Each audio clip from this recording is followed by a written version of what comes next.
Je vais vous parler des différences entre le lifting deep lane et les fils tenseurs permanents. Combien de temps durent les résultats? Un lifting deep lane va permettre de rajeunir votre visage pour une durée de 10 à 15 ans. Pour les fils tenseurs permanents, les résultats vont durer en moyenne 5 ans. Dans quel plan anatomique sont réalisées ces deux techniques? Pour le lifting deep lane, on est en dessous du SMAS, donc c'est au niveau d'un plan profond, on va libérer les ligaments profonds du visage, alors que pour les fils tenseurs, on va être dans un plan sous-cutané, entre la peau et le muscle.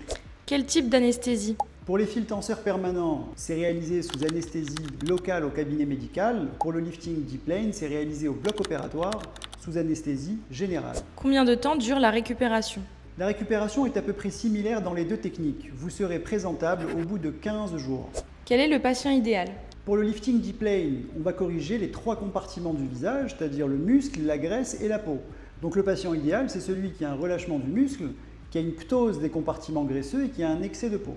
Pour les fils tenseurs permanents, il n'y a pas ou très peu d'action au niveau du muscle. C'est une technique qui va permettre de corriger surtout l'excès de peau et la ptose des compartiments graisseux. Est-ce que le résultat est naturel? Le résultat est naturel dans les deux cas de figure, que ce soit avec le lifting deep lane ou avec les fils tenseurs permanents.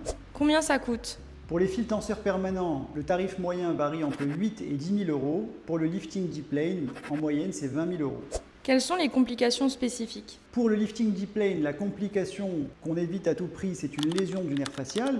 Pour les fils tenseurs permanents, il s'agit d'un corps étranger, donc il peut y avoir un risque théorique d'infection.